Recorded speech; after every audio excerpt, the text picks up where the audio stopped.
Hello friends, my name is Akanksha Mishra. आप सभी का स्वागत है इंटीग्रेटेड फोकस चैनल पे। आज का हमारा टॉपिक है डिसीज़न मेकिंग की प्रोसेस क्या होती है, उसके बारे में हम पढ़ेंगे। प्रोसेस का क्या मतलब होता है।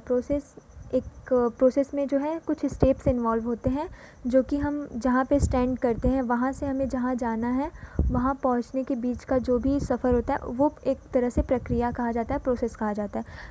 डिसीज़न मेकिंग की प्रोसेस क्या होती है। हमें जो भी डिसीज़न लेना होता है तो डिसीज़न लेते टाइम हमें पहले डिसीज़न किस लिए लिया जाएगा, कुछ होगा, मतलब कुछ एग्जिस्ट करता होगा, यानी कि प्रॉब्लम होगी, तभी तो हम डिसीज़न लेंगे कि हाँ मुझे मतलब उस प्रॉब्लम में प्रॉब्लम को पहचान के उसे सॉल्व करना है या नहीं करना है, और करना है तो किस तरीके से करना है, कौन सा वे मतलब कौन सा ऑप्शन चूज़ करना है। तो ये होता है डिसीज़न लेना।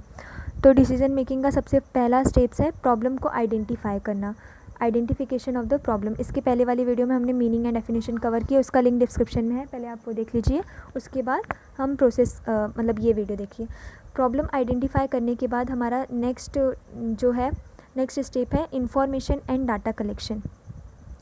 प्रॉब्लम आइडेंटिफाई करने के बाद जो भी इंफॉर्मेशन या डाटा कलेक्ट करेंगे, जो भी रिलेटेड होगी हमारे प्रॉब्लम से और सॉल्यूशन से, उन दोनों के बीच में बॉन्ड क्रिएट करने के लिए हम सारे इन्फॉर्मेशन को कलेक्ट करेंगे जो भी अवेलेबल होगी, और सिस्टमेटिक एनालिसिस करेंगे उसका जो भी अवेलेबल डाटा होगा, ताकि एक हम साउंड डिसीजन ले सके, एक परफेक्ट डिसीजन ले सके through the proper collection, classification and analysis of the facts and figure.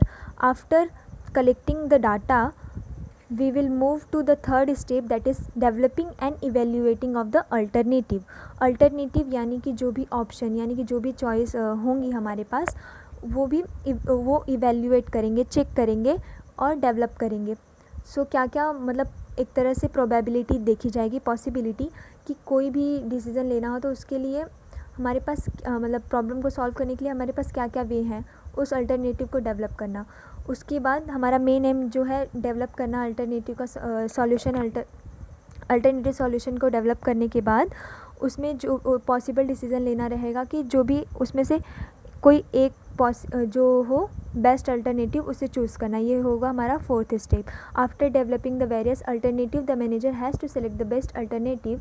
The key point to be kept in mind in selecting the best from various alternative are risk involve, economy of effort involve, proper timing of the decision and final selection of the decision. जब हम best alternative choose कर लिए उसके बाद हमें क्या करना पड़ेगा, प्लानिंग करनी पड़ेगी और अपने डिसीज़न को एग्जीक्यूट करना पड़ेगा, एक्शन में लाना पड़ेगा। Under this step manager has to put the selected decision into the action for proper and effective execution of the decision, proper communication to the subordinate, acceptance of the decision by the subordinate, correct timing in the execution of decision is very important.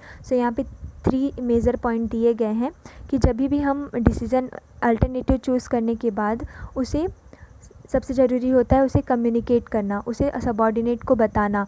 दूसरा ये कि जो भी वो decision लेंगे, जो भी उनसे बातचीत होगी उसको एक्सेप्ट करना, और correct timing in the execution of the decision is very important. Correct time पे एग्जीक्यूट करना भी बहुत ज़रूरी होता है। और the last point is follow up of the action, यानी कि जो भी हमने डिसीज़न लिया अब उससे हम अब तक मतलब चूज़ कर लिया कि हाँ हमें ये करना है, ये नहीं करना है, जब हमने डिसाइड कर लिया तो हम उसे कर देंगे, डिसीजन ले लेंगे। A follow up system ensure the achievement of the objective. It is exercise through the control, simply stated it is concern with the process of checking the proper implementation of the decision.